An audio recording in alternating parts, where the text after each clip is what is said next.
En star du Real Madrid, d'autant que le bras de fer, la bataille avec son ancien club, le Paris Saint-Germain, se poursuit. Le joueur continue de réclamer 55 millions d'euros au club de la capitale, une somme qui correspond à 3 mois de salaire et de primes non payées.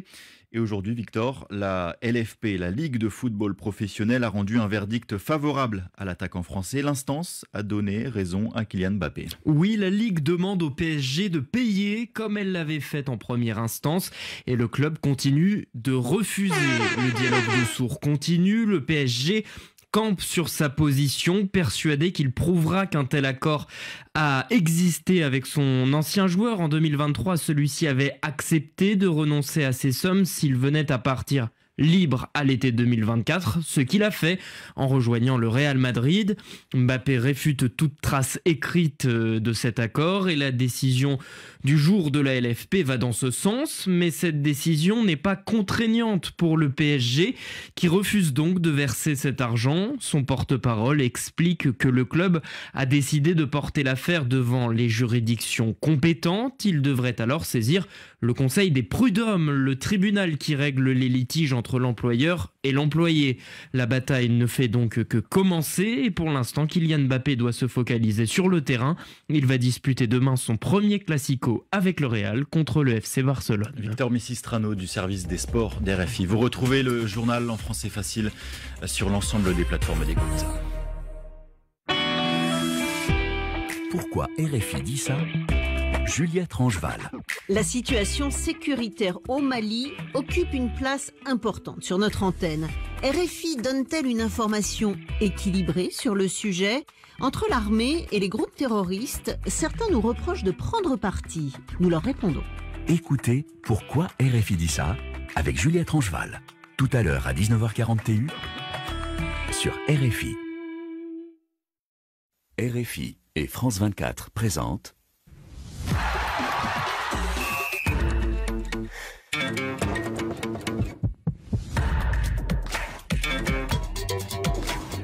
Radio Foot International.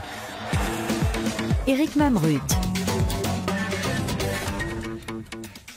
Bonjour, bonsoir tout le monde. Bienvenue dans ce nouveau numéro du Café des Sports, votre émission préférée que vous pouvez suivre aussi bien sur RFI, sur Internet avec le Facebook Live, mais également vous pouvez nous suivre à la télévision sur France 24. Très heureux d'être le monsieur loyal de cette émission. En l'absence d'Annie Gasnier, parti loin, très loin en Afrique du Sud, voir les lions dans la savane. Bonnes vacances Annie, je vais tenter de contenir les 3 lions féroces qui nous accompagnent aujourd'hui. 2 sont indomptables. Déjà, ça va pas être simple. D'abord, un ancien capitaine de la sélection camerounaise, Benjamin Moukandjo. Bonjour Benjamin. Bonjour Eric, bonjour à tous. Les dents sont aiguisées. Non, je pense qu'il y a juste 2 lions. Moi, je vais essayer avec vous, bien sûr, de les contenir parce que quand on voit le sommaire... Je vous remercie. Effectivement, lui est un fauve en liberté, toujours prêt à mordre, l'irremplaçable Rémi Ngono. Bonjour, ça va ? Calme pour l'instant ? Tranquille ? Il y a un lion avec les dents. Et un lion édenté en face de moi. Vous parlez peut-être de votre acolyte préféré, un lion certes plus diplomate, mais au caractère également affirmé et qui peut croquer aussi. Xavier Barré, bonjour. Bonsoir Eric, bonsoir à tous. J'irai pas consulter le dentiste chez Rémi Ngono, ça c'est certain. Mais par contre, oui, on va toujours trouver des choses à dire. Il ne se laisse pas faire, Xavier Barré. Lui serait plutôt un guépard tellement il court vite. Là, je suis plutôt impartial quand je suis là. Oui, certes. Certes. Il est sur le Facebook Live. Vous êtes à la chasse des auditeurs, effectivement, qui réagissent. Bonjour Frédéric. Et ça va très vite. Il y avait déjà, entre eux, vous savez, ils sont là tout l'après-midi, ils regardent le sommaire, et dès qu'on ouvre le Facebook Live, c'est à celui qui mettra le premier message. Métis Noir, c'est lui qui a gagné aujourd'hui, et déjà un point pour le Real. À la Madrid, il nous dit, c'est tout. Voilà. C'est un peu court, jeune homme. C'est sûr qu'il y en aura beaucoup des réactions aujourd'hui à propos des 3 grands sujets que l'on va aborder. Les CAF Awards, la liste des 10 nominés pour le titre de meilleur joueur africain de l'année sont tombés. Une liste plutôt surprenante avec des absents de marque. L'Olympique de Marseille va-t-elle enfin réussir à battre le Paris Saint-Germain en championnat ? Le grand classique du football français est prévu ce dimanche et s'annonce pour une fois, on verra ça, indécis. Grand classique également En Espagne, un classico Real-Barça qui s'annonce étincelant ce samedi à Bernabéu entre deux équipes au sommet de leur art. Il y aura évidemment en fin d'émission les cartons de la semaine, vos cartons. Un café des sports préparé avec David Finzel et mis en ondes et en images par Laurent Salerno, Adrien Toureau et Yann Bourdelas. Allez, les fauves sont lâchés, direction l'Espagne pour commencer.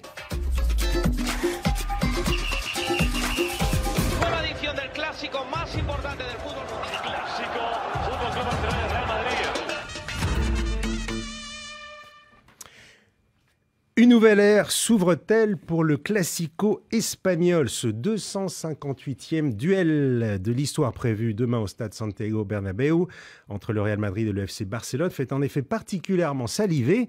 Deux équipes en tête de la Liga avec le Barça leader avec 3 longueurs d'avance sur le Real.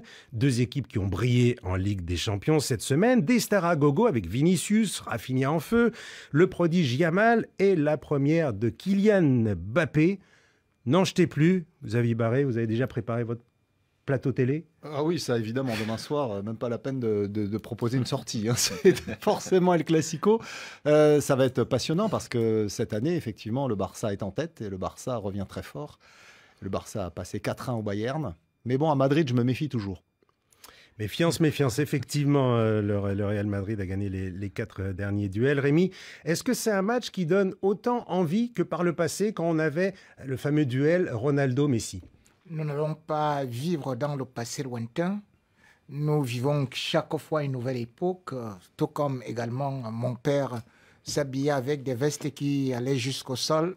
Maintenant, nous essayons de porter autre chose. Aujourd'hui, certes...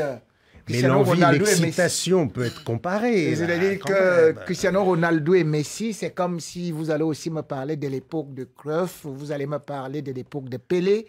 Mais pour l'instant, la nouvelle génération également aussi voit Yamal, voit peut-être Vinicius et peut-être même il pourrait être beaucoup plus puissant plus tard. Parce que lorsque vous essayez de voir l'évolution de Cristiano Ronaldo, de Lionel Messi, ce n'était pas aussi une évolution fulgurante et il n'était pas aussi buteur, tueur de surface comme maintenant. Mais maintenant, nous avons une nouvelle génération et je crois que de plus en plus, bien que la nostalgie puisse nous faire penser à ce duel entre Messi et Ronaldo, aujourd'hui, nous devons accepter la nouvelle ère et cette ère nous donne un beau l'air. Mais c'est surtout le début quand même d'une nouvelle génération parce qu'on a longtemps parlé de ce duel-là. C'est pas fait du jour au lendemain. Hein. Il y a eu du temps, le temps que les deux montent en termes de statistiques, s'intègrent dans le club, surtout Ronaldo. Mais les temps sont passés. Ils ont montré qu'ils avaient de la personnalité et surtout, ils étaient performants dans ce duel-là à distance. Aujourd'hui, Rémi parlait de Yamal, qui est pour moi le joueur numéro 1 côté barcelonais. Il y a Vinicius, il y a Mbappé, il y en a plein. Il y a toujours cette panoplie de stars. Mais maintenant, ce qui enlevait un peu ce goût, c'est parce que pendant des années, quand même 2-3 ans, Barcelone était très en dessous du Real. Aujourd'hui, avec le renouveau, avec Hansi Flick qui est arrivé, qui a changé la mentalité. On a deux équipes qui vraiment abordent ce rendez-vous au top de leur forme. Alors le Real Madrid, bon, ça reste le Real Madrid, mais on l'a vu particulièrement cette semaine avec le 5-2 face au Borussia Dortmund. Et le Barça, le Barça de cette saison, avec Hansi Flick, évidemment, le nouvel entraîneur. C'est 11 victoires en 13 matchs, toutes compétitions confondues, et la démonstration face au Bayern. Donc là, on a effectivement un choc de poids lourd qui arrive pile poil au moment où il faut, presque, je ne sais pas si elles sont ces deux équipes au sommet de leur forme, mais c'est ça qui donne envie. On va surtout dire qu'il y a une équipe qui s'est reconstruite, c'est le Barça. Qui a quand même connu... Il n'y avait plus de sous, oui, il n'y avait plus rien, il a fallu faire avec des jeunes joueurs. Ils sont repartis sur la base. Xavi n'a pas su le faire. Xavi n'a pas su le faire. Hansi Flick est arrivé. Il n'a pas mis le temps à comprendre ces jeunes-là et à les intégrer. Parce qu'il n'y a pas que Yamal, il y a Koubassi, il y en a plein qu'on peut en citer. Donc, parce qu'il n'y a pas d'argent, on va faire avec des jeunes. Et il y a une autre équipe, comme Xavier disait tout à l'heure, le Real, qui est toujours là, qui est toujours présent, qui répond toujours dans ces rendez-vous-là. On parlait de ce match de Ligue des Champions contre Dortmund. Ils sont menés 2-0, mais à la fin, ils arrivent à revenir au score, ils réussissent à gagner. Donc, ce Real-là est toujours compétitif. Maintenant, j'ai envie de voir, parce que c'est un match pour moi qui est hyper intéressant, ce que Barcelone va proposer. Est-ce que Barcelone ne va pas se saborder par rapport à ce qu'il fait depuis le début de la saison? Est-ce qu'on va rester dans la même philosophie? Parce que le Real a quand même des arguments. a fait valoir et ils sont toujours dangereux. Le Real Madrid qui a des arguments, évidemment, c'est la machine madrilène, mais pour ce match, il y aura quand même des absents de marque, mon cher Rémi. Alors, vous avez mis votre maillot peut-être pour remplacer Rodrigo blessé au Carvajal. Thibaut Courtois dans les buts, ça va peut-être faire un petit peu court, mais ils vont... c'est pas très original en même temps mettre le maillot du Real Madrid, mais enfin bon, on vous connaît. Mais donc, il y a des absents là. Ça peut il y a beaucoup d'absents parce que handicap. justement sur le plan défensif où on se retrouve justement avec Lucas Vazquez qui devrait quand même défendre sur le meilleur joueur barcelonais de l'heure, c'est-à-dire Rafinha qui a filé un triplé là. Ce sera très très compliqué et surtout aussi Barcelone joue avec une défense avancée. Ça aurait été très intéressant qu'on soit avec un Rodrigo que de se retrouver maintenant avec un milieu à 4. Donc ça nous fait manquer beaucoup de choses sans pour autant oublier que même si l'Union est un bon gardien ouais. Mais l'absence de Thibaut Courtois en ce moment-là, ce n'est pas quelque chose de très très très très bien. Et surtout quand on voit aussi qu'aujourd'hui, bon, peut-être sur le plan défensif, le Real sera obligé de repositionner peut-être Militao ou quelqu'un d'autre du côté droit. Et on va se retrouver avec Tchouaméni et qui sera non seulement devant Lewandowski, mais aussi c'est sur la même zone que viendra Olmo, parce qu'il va certainement entrer. Donc ce Barça-là, c'est quand même 43 buts marqués en 13 matchs. Il marque beaucoup. Et ce Real, bien évidemment, c'est toujours, on est en train de se chercher parce qu'on ne parvient pas à trouver une équipe à cause des blessures et aussi parce qu'on est obligé de changer de système. Mais cependant, il faut quand même se dire qu'aujourd'hui, on sait que les 4 derniers classicos, le Real, c'est 4 victoires avec 13 buts marqués, 4 buts encaissés. Donc on part déjà un peu favori. Et quand Barça va arriver, Barça va dire, bon, bien évidemment, nous, on a maintenant les Yamal, les consorts et tout. Sauf que je peux vous garantir une seule chose, c'est que quand vous avez le Real de maintenant en face, même s'il est diminué, il ne va pas manquer d'arguments pour vous tabasser parce qu'il y a un proverbe africain qui dit lorsqu'on veut taper son chien, on trouve toujours le bâton à côté. Oui, mais il y a Lamine Yamal, hein, il inspire vraiment les auditeurs, les téléspectateurs, Eric, Hubert Zanguet, Lamine Yamal, c'est plus fort que tous les joueurs du Real Madrid réunis. El Refegay, Lamine, il va écraser la défense madrilène demain. Non, mais c'est vrai que depuis le début de la saison... Il n'y a pas que Lamine Yamal, surtout. Voilà, c'est ça qui est intéressant. J'attendais que Rémi Ngono ait fini son On parle de nouveaux souffles. Mais parce que on l'avait vu venir l'année dernière, quand même. On avait été un peu sévère pour le Barça, mais... Parce que d'abord, effectivement, le Real a gagné les 4 derniers, mais c'était sur une seule saison, puisqu'il y avait un match de coupe et un match de supercoupe au milieu. C'est-à-dire que les 3 précédents, en revanche, c'était le Barça qui les avait gagnés, notamment l'année où ils ont été champions. Faut pas oublier ça, avec Xavi à la tête. Et Xavi avait déjà lancé ces jeunes. Donc, ils ont été lancés très tôt, pour les raisons qu'on sait. Mauvaise gestion, plus d'argent pour recruter des joueurs. Et donc, on fait confiance aux jeunes et on les fait monter très tôt, parfois même trop tôt, puisqu'il y en a qui sont un peu grillés comme Ansu Fati. Mais ce qui se passe aujourd'hui, c'est qu'on voit que cette équipe de Barcelone, et grâce à ces jeunes, plus certains anciens qui sont encore là, certains même qui reviennent, Frenkie de Jong qui a été absent longtemps pour blessure, qui revient à nouveau, Rafinha qui était un peu porté disparu, qui est en totale résurrection. Bref, on a un cocktail parfait, réussi par Hansi Flick, qui est arrivé avec un œil neuf, mais avec des convictions. Il les avait mis en place avec la sélection allemande, avec le Bayern, et on a une équipe extrêmement séduisante, et surtout, on a un effectif très large. Ce qui fait qu'il peut faire tourner. Il y a 4 blessés au Real. Rémi Ngono les a cités, effectivement. Dani Carvajal, David Alaba, Rodrigo et Courtois, le gardien. Il y en a 6 à Barcelone. Mais on n'en parle pas. Parce que justement, au Barça, on a pris... C'est pas le même calibre. Comment tu vas comparer? Il y a Ter Stegen, quand même, qui est d'habitude le gardien titulaire. Oui, qui manque aussi. Il y a Ferran Torres, international espagnol. Il y a Ronaldo Araujo, qui est un des piliers de la défense d'habitude. Ben, le Barça joue ça. Et le Barça ne joue pas. Et le Barça ne joue...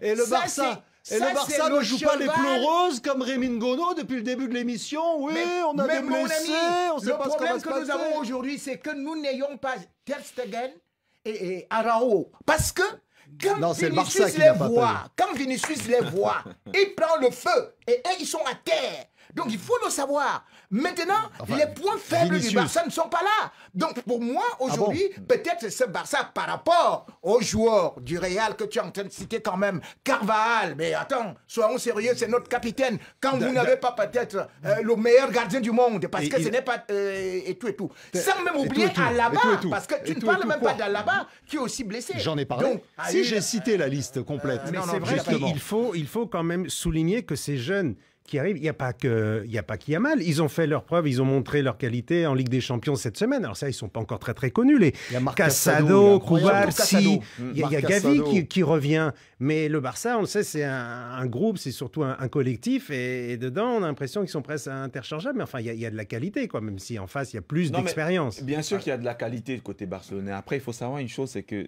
Barcelone a quand même une philosophie qui commence des plus petits jusqu'à là-haut. C'est-à-dire qu'on met un système de jeu en place. On parlait notamment de Cruyff et ce système que tous les grands entraîneurs qui sont arrivés à Barcelone ont pris la suite et ont continué parce que ça permet à ces jeunes joueurs, quand ils arrivent à l'équipe première, de ne pas être dépaysés. Ils n'ont pas forcément besoin d'énormément de temps pour s'adapter. Et aussi, Barcelone est obligé de revoir sa politique. Parce que quand on n'a plus d'argent et qu'on ne peut pas aller recruter des joueurs à 100 millions, à plus de 100 millions, mais qu'est-ce qu'on fait? On fait confiance aux jeunes, on essaie de les former, on essaie de les mettre devant de la scène. Donc, quelque part, c'était forcé pour Barcelone de pouvoir avoir ces jeunes-là. Parce que s'ils avaient les moyens que Barcelone avait dans le temps passé, je pense qu'ils auraient recruté des très, très grands joueurs.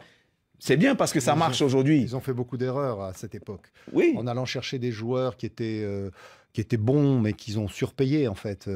André Gomes, Silesen, le gardien hollandais, ils sont allés acheter plein de joueurs comme ça pour compléter l'effectif. Et en fait, ils n'avaient pas besoin. Alors qu'on voit que quand ils n'ont pas d'argent et qu'ils sont obligés de faire confiance aux jeunes, c'était le cas de Guardiola lorsqu'il arrive en 2008, que le président Laporta lui a dit « Bah non, on recrute personne, tu te débrouilles avec les jeunes ».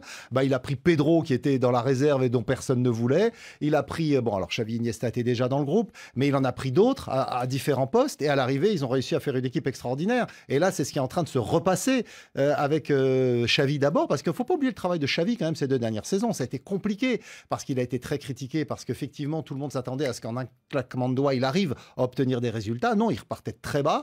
Mais ces jeunes qu'il a lancés, lui, Xavi, maintenant, Flick bénéficie aussi de ce travail. Voilà. Parce que Lamine Yamal, Pau Koubarsi, ils n'ont pas commencé là, au mois d'août, en équipe première. 4e Classico. Ils ont déjà joué, effectivement, sous la direction de Xavi. Donc, même s'ils sont très jeunes, ils ont 18, 19, 20 ans, ils ont déjà un petit peu de bouteille. Et je pense qu'avec cet enthousiasme et une certaine expérience, ils ont les moyens de faire face à la furia du Real Madrid dans son antre de Bernabéu. Hansi Flick a en effet profité du travail effectué par Xavi. Hansi Flick, pour qui ce sera le premier Classico. Il aura en face, eh bien, lui, un entraîneur beaucoup plus chevronné, Carlo Ancelotti. 16e Classico pour lui, 9 victoires, 7 défaites. C'est assez équilibré.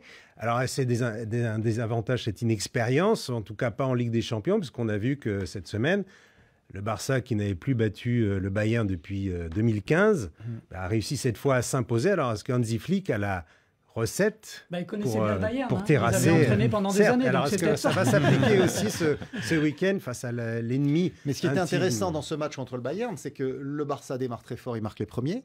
Et puis ils se font rejoindre. Et à ce moment-là, on se dit, ils sont peut-être un peu enflammés. Et le Bayern, qui a un peu plus d'expérience, risque de leur jouer un tour. Et puis en fait, ils ont su être très efficaces avec un Rafinha en feu. C'est pareil, lui, on n'en parle pas beaucoup. Mais je peux vous dire qu'à la une des journaux madrilènes actuellement, c'est Rafinha qui fait la une, plus presque Lamine Yamal parmi les joueurs qu'ils craignent. Parce qu'il est capitaine du Barça. Il est le capitaine du Barça. Il est à 2 triplés déjà depuis le début de saison.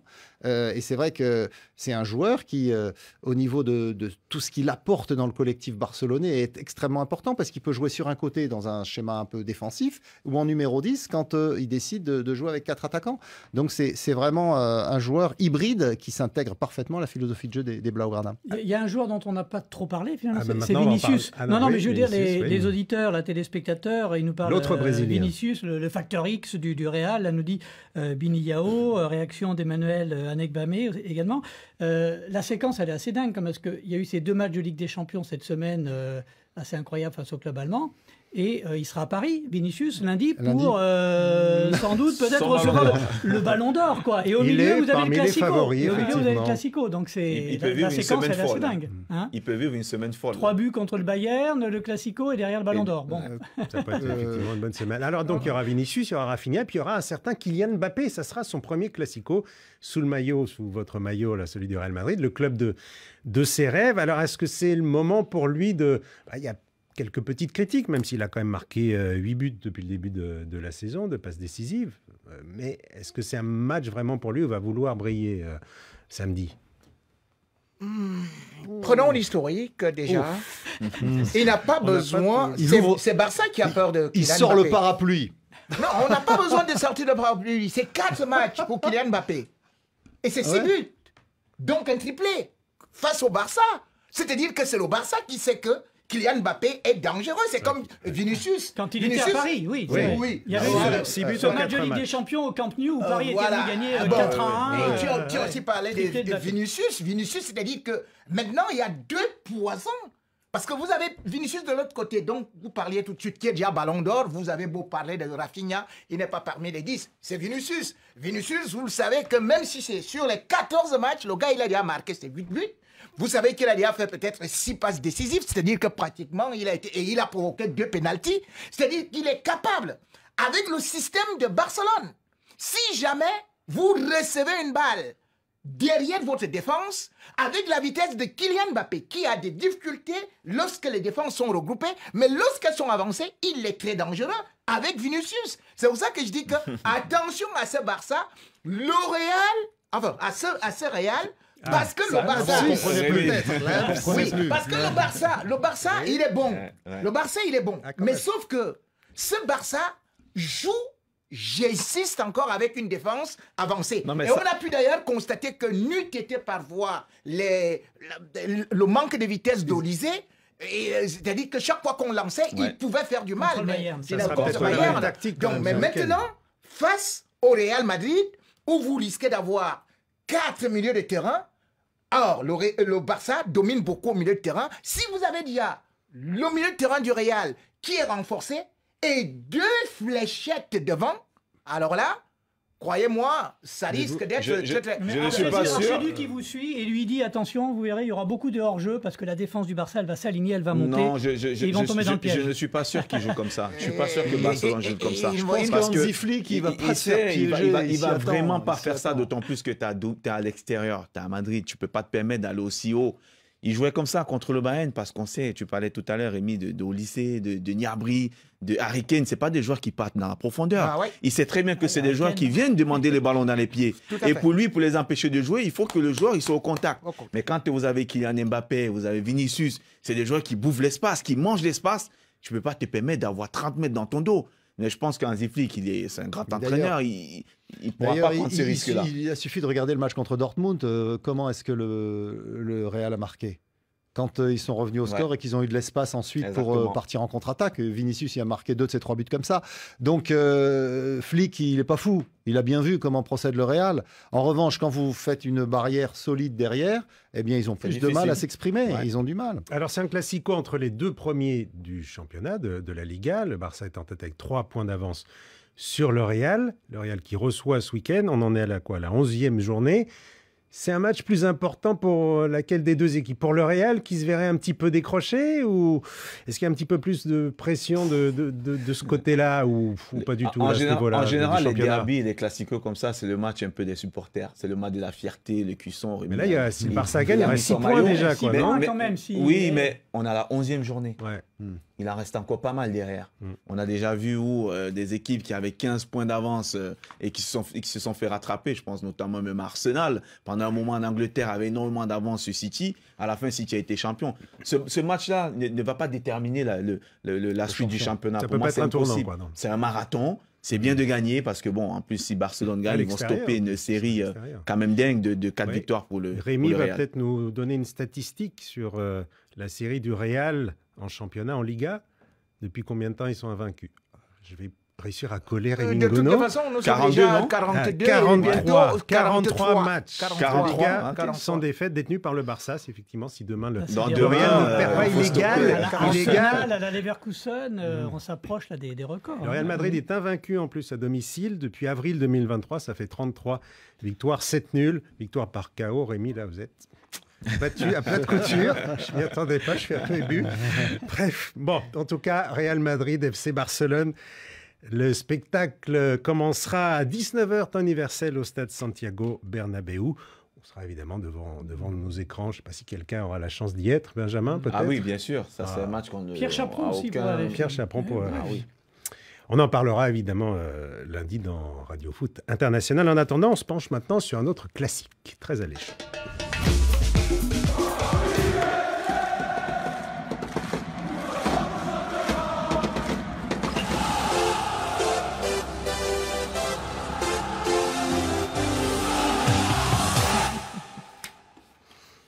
Alors la Ligue 1 va-t-elle autant vibrer ce week-end pour son classico, le classique, comme on dit, le classique en français, OM PSG, qui va vivre ce dimanche soir son 108e opus au Stade Vélodrome dans le cadre de la 9e journée du championnat. Un duel quasiment à sens unique depuis bien longtemps, puisque la dernière victoire marseillaise à domicile en championnat contre Paris date du 27 novembre 2011. Vous vous rattrapez, c'est bien. Vous étiez à l'époque un jeune adolescent découvrant la vie, Rémi Ngono, ou presque. C'est vrai que ça date depuis 2011. 4 résultats nuls, 24 victoires parisiennes pour 2 maigres succès de l'OM. Une en Ligue 1 en 2020 au Parc des Princes, une autre en Coupe de France en février 2023 au Stade Vélodrome. Donc ça fait 14 ans que chez elle, l'OM n'a plus battu son rival historique en Ligue 1. Mais dimanche, tout pourrait changer, oui, mesdames et messieurs, car le suspense est revenu. En tout cas, c'est ce qu'on nous dit. Xavier, c'est vrai? C'est-à-dire que le PSG, effectivement, a déçu en Ligue des Champions, notamment contre le PSV, puisque malgré une large domination, ils ont été tenus en échec, partout, au Parc des Princes. Donc, comme l'OM n'est pas européen cette saison, ils ont eu toute la semaine, eux, pour préparer ce rendez-vous. Et donc, on se dit, ah bah tiens, l'OM plus frais, un PSG qui est un peu en manque de réussite, pourquoi il n'y aurait pas un renversement de tendance? Moi, j'y crois pas trop. Mais bon, il faut laisser espérer les supporters de l'OM. Mais au-delà de la fraîcheur manifeste, effectivement, c'est un point important de l'Olympique de Marseille qui s'est reposé. On sent une équipe phocéenne. Elle présente un autre visage que par rapport à la saison passée. 3e du classement, à 3 longueurs du duo PSG-Monaco. Ça semble tourner mieux, manifestement, cette saison, non? Marseille, depuis le début de la saison, a soufflé quand même le chaud, quelquefois le froid. Donc, moi, j'ai du mal à analyser cette équipe-là. 21 buts inscrits, l'OM n'a jamais marqué autant en début de saison depuis 75 ans. Il faut voir, au moins ça marque. Oui, il faut voir, ça marque. Exactement. Il faut voir les adversaires. Le PSG avait battu Montpellier 6-0. Il faut voir contre qui Marseille a marqué énormément de buts. Contre Brest, contre Montpellier. Donc, oui, mais je veux dire que Brest, quand on regarde le championnat, Brest, ils sont pas très bons. Ils ont perdu à Strasbourg. Voilà, ils sont pas très forts en championnat. Mais moi, au tout début du championnat, je me suis emballé à juste titre. Parce que quand j'ai vu les 3-4 premiers matchs de Marseille, je me suis dit, ah, enfin, on est une équipe conquérante, on est une équipe qui réalise quelque chose, on a un entraîneur qui a ramené une certaine philosophie, qui marque énormément de buts. Mais après, je suis un peu redescendu, je suis retombé un peu sur mes jambes. Parce que quand je regarde le contenu à la fin des matchs, je me dis, cet OM-là gagne contre des équipes, entre guillemets, moyennes. Mais une fois que le niveau s'élève, on a l'impression qu'il y a quelque chose qui ne va plus dans cette équipe. Il y a énormément de problèmes. Et moi, je trouve qu'on s'est peut-être vite emballé. Maintenant, ce match-là va peut-être nous permettre aussi de comprendre et de voir où est-ce que l'OM a envie d'aller contre un Paris, comme tu le disais tout à l'heure, amoindri. Parce que comparé à l'année dernière, je ne trouve pas le PSG on va en parler. Extraordinaire. L'OM a un coup à jouer. Maintenant, ça dépend énormément de la valeur et de la qualité de ces joueurs. Est-ce qu'ils vont être au rendez-vous? Je pense notamment à Greenwood, à Enrique, qui pour moi, depuis un moment, sont un peu en difficulté. Effectivement, c'est un OM un peu new look, donc déjà au niveau de l'effectif. Et puis il y a un nouvel entraîneur, Roberto De Zerbi, qui a un petit peu tout changé, tout révolutionné. Il a l'air quand même d'apporter quelque chose à cette équipe, Rémi. Je ne serais pas justement d'accord avec Benjamin, parce que je trouve quand même que si on faut aussi vous parler d'un bilan, vous avez 5 victoires, 2 nuls et puis une seule défaite. Ce n'est pas mauvais pour cet OM qui n'est distancé que de 3 points. Et même quand vous regardez aujourd'hui, vous avez parlé du plan offensif. Greenwood, ce n'était pas quand même la plus grosse pioche de l'année, mais ça fait quand même 6 buts devant derrière juste Barcola qui n'est qu'à 7 buts. Donc l'OM racole très très bien. Pour moi, aujourd'hui, je crois que cet OM qui, bien évidemment, peut avoir aussi quelques petits problèmes au niveau de la défense parce qu'on ne sait pas qui va jouer à la défense centrale. Peut-être on va ramener Kondogbia. Donc, ça risque d'être un peu compliqué. Mais lorsque je vois les difficultés du Paris Saint-Germain à pouvoir marquer des buts, alors lorsque je vois les difficultés du Paris Saint-Germain face à Nice, Nice quand même, on ne va pas me dire que Nice c'est L'Oréal, c'est le Barça. C'est Nice. Mais je n'ai pas vu, et d'ailleurs comme en Ligue des Champions, je n'ai pas vu ce Paris Saint-Germain très très conquérant. Donc, pour moi, c'est beaucoup équilibré et chacun peut gagner ce match-là parce qu'il y a un proverbe africain qui dit chaque chèvre compte sur ses pattes. Enfin, le PSG a récemment, là, le week-end dernier, a battu Strasbourg en championnat, 4-2, assez largement, plus largement que l'indique le score d'ailleurs. L'OM a perdu à Strasbourg. Donc, pas le même jour. Non, pas le même jour, mais quelques jours auparavant. Donc, si vous prenez des références, l'OM a fait match nul au Vélodrome contre Angers, le dernier, contre Reims, je crois. Bon, le PSG aussi a fait match nul à Reims. Mais bon, donc sincèrement, l'OM a eu effectivement un très bon tout début de saison, mais depuis, moi je rejoins tout à fait Benjamin Mukanjo sur le sujet, c'est une équipe qui n'est pas convaincante, qui manque de régularité. Mais le 5-0 face à Strasbourg a dû quand même donner... face à Montpellier, pardon, a dû donner confiance. Le PSG avait gagné 6-0 contre Montpellier. Il reste là-dessus. On sent quand même deux dynamiques, deux confiances un petit peu différentes. Un OM qui monte et un PSG un peu au ralenti. Parce que la semaine européenne... Le PSG qui est agacé en conférence de presse. Il faut comparer ce qui est comparable. Vous parlez d'un match du PSG en Ligue des Champions. Où est l'OM en Ligue des Champions? Nulle part. Et avec un match de championnat de l'OM contre une équipe relégable. On peut pas. Il faut comparer ce qui est comparable. Montpellier a changé d'entraîneur depuis la... Si vous comparez ce qui est comparable, je vous le redis, le match de championnat du PSG contre Strasbourg, il gagne. L'OM à Strasbourg, ils perdent. Donc, Eric, il y a les deux petits messages qui résument bien. Aristide Guélo, l'OM va manger Paris cette année. Et Abdoulaye Diallo, lui, comme d'habitude, le PSG va remettre l'OM à sa place. Bon, il y en a pour tous les goûts. Mais il faut savoir que même l'année dernière, les gens oublient que même le PSG a eu quand même des difficultés jusqu'à la 40e minute. Parce que c'est là où l'OM est, à partir de cet instant-là, en infériorité numérique. Donc, même si on regarde cette victoire-là, n'oublions pas que l'année dernière également, l'OM avait battu PSG en 8e de finale.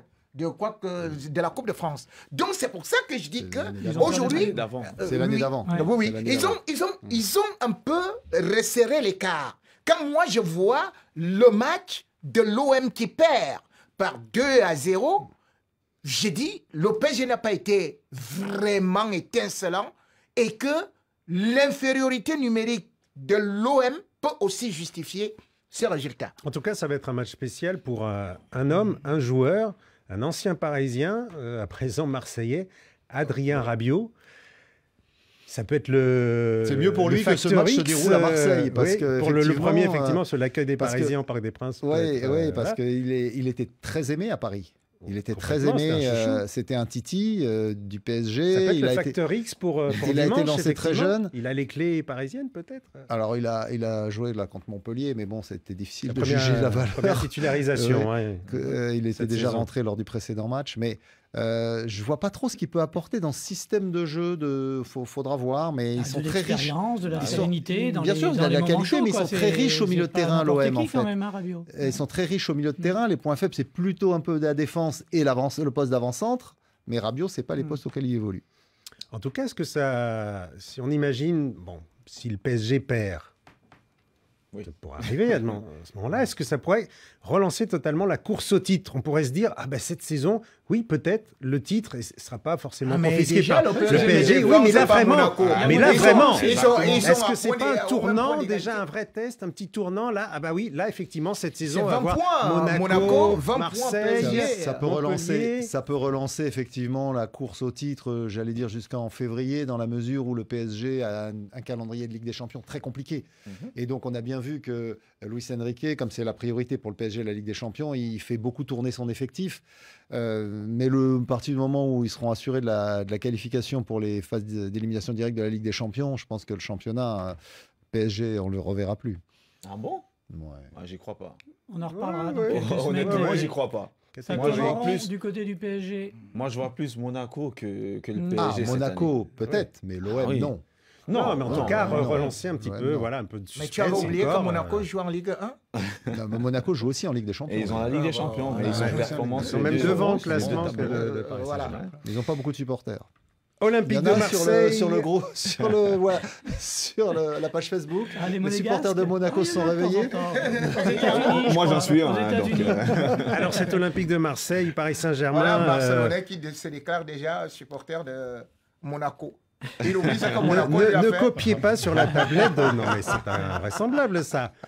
Alors, cette OM-PSG sera également l'occasion de rendre hommage à un joueur qui a porté les deux maillots, un Marocain qui est décédé tragiquement, triste. brutalement, hier à l'âge de Aziz 35 ans, Abdelaziz Barada, l'ancien international marocain. Vous l'avez bien connu, Benjamin? Oui, je l'ai connu sur les terrains et puis tout récemment, j'ai eu la chance de participer à la Coupe d'Afrique sur le plateau de Bine avec lui. Donc forcément, j'ai une pensée pour lui, j'ai une pensée pour sa famille, j'ai une pensée aussi pour Souleymane Bamba, qui ensemble on était lors de ces CAN-là et qui nous ont quittés malheureusement. Donc voilà, on envoie des condoléances à la famille, c'est toujours tragique.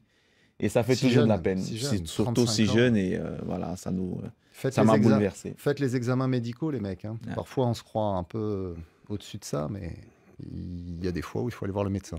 Ce sera l'occasion bien pour les deux clubs de se réunir, véritablement de communier. Oui, qu'on mette un peu cette rivalité de voilà, côté, d'être ensemble à cet instant pour rendre hommage parce qu'il mérite vraiment ça. Rendez-vous donc dimanche au Vélodrome, 18h45, temps universel. On part en Afrique maintenant.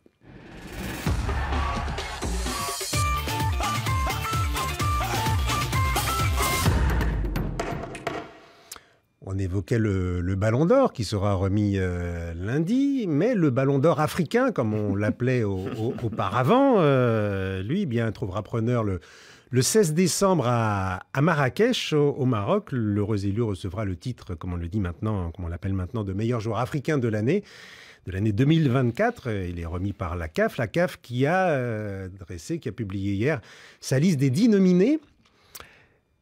Une liste, Frédéric Suto, qui pourrait interpeller, en tout cas qui suscite, et c'est bien, beaucoup de questions. Non, d'abord, évidemment, ceux qui ont la chance d'en être. Oui, les 10 nominés sont... On peut prendre le temps de les nommer. Hein. Ronwen Williams, le gardien sud-africain qui avait brillé à la CAN, Amine Gouiri, l'Algérien, Edmond Tapsoba, le Burkinabé, Simo Adingra, l'Ivoirien, Serhou Guirassy, l'attaquant guinéen, Achraf Hakimi, marocain du PSG, Soufiane Raimi, le marocain, Ademola Lookman, son triplé en finale de la Ligue Europa, le Nigérian, William Trostekong, son coéquipier, et Chancel Bemba, même s'il ne joue plus depuis un petit moment. Le défenseur. Les performances d'un seul joueur. De l'OM. Citons les attaquants, peut-être. Non, mais elle fait beaucoup parler, cette liste. Et dès hier soir, sur les réseaux sociaux, un Pierre-Emerick Aubameyang, par exemple, qui a marqué plus de 30 buts avec l'OM. Il a fait un peu d'humour. Il a mis 6 photos. Les 6 joueurs qui n'y sont pas. Mo Salah, il avait mis la photo également de Victor Osimhen. Bon. Le tenant du trophée. En disant, ah voilà les 6 nominés. Ah non, pardon, je me suis trompé. C'est ceux qui n'y sont pas. Bon, meilleur buteur de la Ligue Europa la saison dernière. 10 buts marqués. Mais c'est la prime à la CAN, hein, j'ai l'impression. Également. On se base beaucoup sur des joueurs qui ont brillé en janvier dernier. Oui, il a déjà eu, effectivement, mais apparemment avec des statistiques inférieures. Il le soulignait que cette fois-ci. Gouiri, il n'était pas à la CAN. Mais donc, par exemple, prenons le cas de... C'était pour répondre à... On peut les prendre un par un. Non, mais Pierre-Emerick Aubameyang, par exemple, il ne méritait pas d'en être. Bah non. Mais il l'a déjà eu en plus, le titre. Mais moi, ce que je trouve choquant, c'est que la compétition majeure sur le continent africain en 2024, ça a été la CAN. Vous avez un seul joueur ivoirien. C'est ça, alors justement. Si vous avez un seul joueur ivoirien, Simon Adingra, qui est un très bon joueur. Mais par exemple, que vous n'ayez pas Ndika, qui a été monumental, qui a tenu la baraque derrière. Oui, il n'y a qu'un seul joueur ivoirien. En revanche, il y a 2 joueurs marocains alors qu'ils se sont fait éliminer très tôt dans la compétition. Il n'y a pas Sébastien Haller. Oui, bon, après, il faut faire des choix, d'accord. Mais à partir du moment où vous faites ces choix-là, c'est quand même un peu étonnant de voir les noms des joueurs qui ont été retenus pour représenter ces différents pays. C'est incontournable. Oui, je pense que l'un des deux va gagner, forcément. Parlons des absents, effectivement. Mohamed Salah sur le podium ces 5 dernières années, double vainqueur 2017-2018. Il ne vaut plus rien à Liverpool. Non, c'est quelque chose qui est inconcevable quand même qu'il ne soit pas là. De même que je suis quand même surpris qu'il n'y ait aucun Camerounais. Bon, on aurait pu mettre... on aurait quand même pu mettre le jeune Bassogo. Soyez restons sérieux, monsieur le gardien. Pour tous ces buts encaissés avec Manchester. Voilà, donc je crois quand même que ne pas mettre ça là, ou même Kudus, même s'ils n'ont pas beaucoup mais ils ont quand même été des joueurs, même Boniface. Voilà, je ne comprends pas pourquoi est-ce ils ont fait un choix, ils ont mis 2 Nigérians déjà sur 10, et ils ont mis Tapsoba pour représenter les Leverkusen, ce qui permet... Non, mais tu sais très bien comment ça se fait, ces listes. Il faut qu'il y ait un maximum de... On a mis 2 Nigérians, ils étaient en finale de la CAN. Il faut qu'il y ait un maximum de pays représentés. Non, mais on n'est pas là pour représenter des pays, on est là pour la performance. Parce que là, sur 10 pays, t'en as 8 de représentés. Tu vois, le Cameroun n'est pas représenté, c'est de la politique. C'est de la politique. La question que je me pose aujourd'hui, c'est mais qui sont ces gens qui choisissent? Est-ce qu'ils regardent des matchs en fait? Très honnêtement, parce que si on veut récompenser le meilleur joueur africain, il faut que ce soit réellement le meilleur joueur africain. Ne pas mettre Salah là. Ne pas mettre Salah, ne pas mettre Aubameyang. Il n'y a pas Nicolas Jackson qui a quand même planté beaucoup avec Chelsea. Je trouve que ces gens-là, ces gens-là, ils sont hors sol, ils ne regardent pas le foot, tout simplement. Tout simplement. Ah oui, c'est dur. Mais le constat, effectivement, est très, très troublant. Que Tapsoba y soit, c'est pas choquant. Il fait une saison fantastique avec Leverkusen, donc il soit dans les 10. Moi, je trouve pas Chancel Bemba, il a quasiment pas perdu un match de championnat de l'année. Oui, mais la RDC va dans le dernier carré de la Coupe d'Afrique des Nations. Et c'est bien qu'il y ait aussi des défenseurs, parce que tous les statistiques qu'on avance, c'est que Machin a marqué 10 buts dans une compétition de seconde zone comme Aubameyang, la Ligue Europa, ou El Kaabi, la Ligue Europa Conférence. Non, mais de marquer 10 buts. Oui, mais Tapsoba qui empêche tous les adversaires du Bayer Leverkusen de gagner et qui permet à son équipe. C'est bien qu'il y soit aussi. Donc c'est vrai qu'il y a souvent un prisme de privilégier les attaquants par rapport aux défenseurs. Là, au moins, il y a des défenseurs. Guirassy au pouvoir, nous dit Victor Loupaz. Eh bien, on verra ça. En tout cas, ça nous promet bien des débats animés d'ici le 16 décembre. Donc, date de remise de ce trophée des CAF Awards en général. On passe à la séquence des cartons. Carton jaune. Un carton qui sort, un carton jaune. Ouh là là là là, carton rouge. Carton rouge. Dans la confusion. Carton vert. Extraordinaire. Rien à dire. Vos cartons, pour commencer, bien évidemment, ils viennent des 4 coins du monde, même du Japon, et David Fitzel a eu bien du mal à en sélectionner, tellement ils étaient bons, et tellement ils viennent d'un petit peu partout. Ça donne ça, et c'est de la qualité, allez-y. Enfin, le Barça est délivré. Bonjour Radio Foot International, c'est Ndari depuis N'Djamena. Aujourd'hui, je voudrais adresser un carton vert au FC Barcelone pour avoir battu le Bayern de Munich sur un score de 4-1. C'est la moitié du 8-2, mais il était temps que cette domination s'arrête. Il faut reconnaître que ce que Flick est en train de faire avec son revolver contenant des balles de moins de 20 ans est extraordinaire. Et comme le dit un proverbe africain, tu peux ne pas aimer le lièvre, mais il faut reconnaître qu'il va plus vite. Rémi, rendez-vous le samedi. Bon café des sports. Coucou, bonsoir à l'équipe Radio Foot International. Ici, c'est les frères Wessik Bédé depuis Porto-Novo, Bénin. Nous adressons un carton rouge à Müller pour son comportement avant le match face au Grand Barça. Comme le dit un proverbe africain, celui qui n'a pas encore goûté à l'haricot ne doit pas dire que c'est salé. Ciao, ciao. Bonjour Radio Foot International, bonjour, moi c'est Abdullah Hussein depuis la République centrafricaine, précisément à Bangui. Alors mon carton est jaune qui va directement à Nourissine, le code de Dortmund qui a fait sortir Jimmy Kittens, l'attaquant emblématique qui est en train de déranger la défense du Real Madrid avec un défenseur. Et au final, on a tous vu le score 5-2 en faveur du Real Madrid. Comme le dit un proverbe camerounais, quand tu sais que tu es en danger, c'est que tu n'es pas en danger. Quand tu sais que tu n'es plus en danger, c'est que tu es en danger. N'est-ce pas, Rémi Ngolo? Bonsoir Radio Foot International, c'est Sébastien Kolopete à Zérekouré en Guinée-Conakry. J'ai un carton vert pour Vinicius Junior. Malgré les discriminations raciales qu'il subit chaque année, il ne cesse de nous prouver qu'il était le meilleur joueur du monde actuel. Bravo Vini. Comme le dit un proverbe africain, le chien aboie, la caravane passe. Rémi Ngono, ciao. Salut la Radio Foot International, c'est Mohamed Toué depuis Conakry, République de Guinée. Aujourd'hui, j'aimerais donner un carton vert au Brest pour sa première participation à une Coupe d'Europe. C'est 7 points pris sur 9 possibles. Vraiment, c'est fort. Bonjour Radio Foot International, c'est Dialal Faba depuis Burkina Faso à Ouagadougou. Je donne un carton vert à Bruno Genesio pour le magnifique travail qu'il est en train de réaliser avec le LOS. 6 points pris contre deux des meilleures équipes de la compétition, Real Madrid et l'Atlético de Madrid. Bonne émission et bon café de soir à tous. Ranevson Kevin d'Antananarive, Madagascar. Je donne un carton rouge à la VAR lors du match de l'Atlético contre le LOSC où une erreur manifeste a été remarquée, mais aucun appel a été fait. Donc, carton rouge. Je m'appelle Alassane Zamoukaba, guinéen résident en France. Mon carton rouge s'adresse aujourd'hui à la Fédération guinéenne de football et à son président Bouba Sampil, qui a confondu deux choses à la fois. J'aime le football et je suis dirigeant du football fondeux. Bouba Sampil devrait laisser la Fédération guinéenne de football en paix avant qu'il ne soit trop tard. Merci et big up à vous Rémi Ngono. À nous la victoire demain à la Madrid Inadamas. C'est Devogui Jean-Pierre Kotou, depuis la Guinée-Conakry. Mon carton est vert. Voici la couleur de mon carton. À rencontre de le Grand Barça, après 9 ans d'humiliation contre le Bayern de Munich, qui vient de prendre sa revanche. Bravo à l'équipe barcelonaise.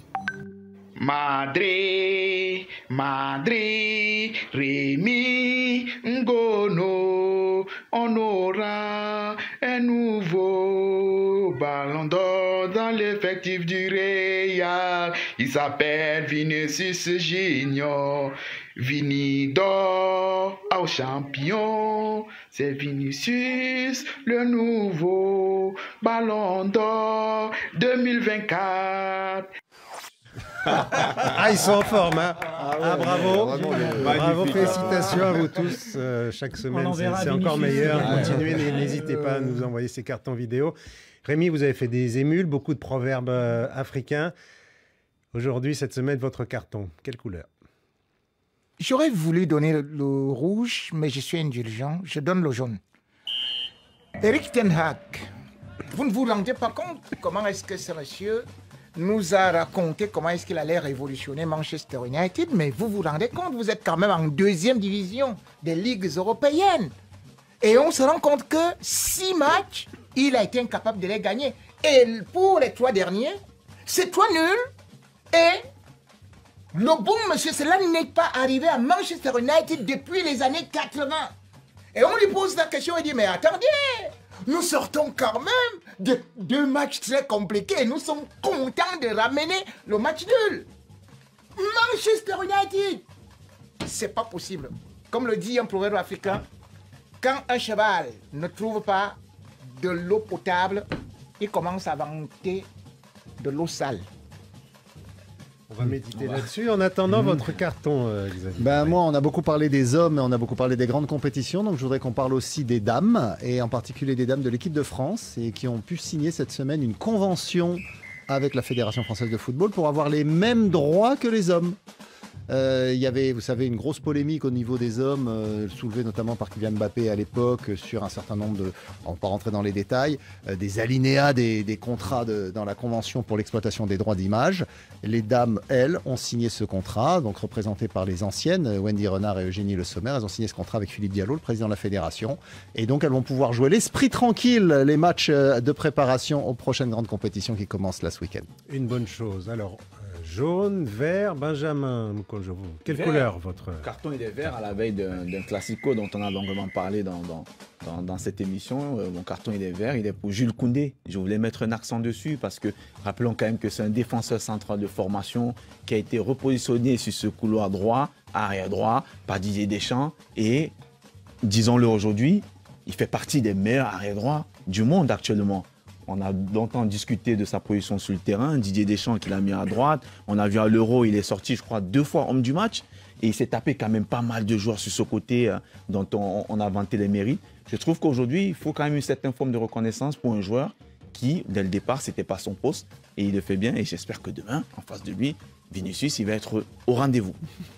Il sera au rendez-vous. Jules Koundé qui en est à 101 matchs sous le maillot du Barça. Frédéric Suto, le carton. C'est un carton vert. Il a joué à Metz, il a joué à Monaco, à Arsenal, Manchester City, Tottenham. Il a disputé la Coupe du Monde 2006 avec les Éperviers du Togo. Cheyi Emmanuel Adebayor, 40 ans. Bon, ça fait quelques années qu'il ne joue plus, mais son jubilé, c'est là, c'est ce week-end, à Lomé. Ça a commencé ce vendredi avec les jeunes. Il y a plein d'activités, vendredi, samedi et dimanche. Un match de gala, un jubilé avec Samuel Eto'o, Didier Drogba, Thierry Henry qui sont annoncés. Il y aura le match du dimanche. Chapeau et bravo moi-même, à Emmanuel Adebayor pour sa superbe carrière et qui a fait vibrer le Togo pendant des années. Vous n'avez pas joué avec lui, Benjamin? Contre lui, oui. Ah si, contre lui? Ouais. Ah, je le pensais avec le Cameroun, Cameroun-Togo. Cameroun-Togo, tu avais gagné? Bon, on gagne toujours. Bien, eh ben on va se quitter là-dessus.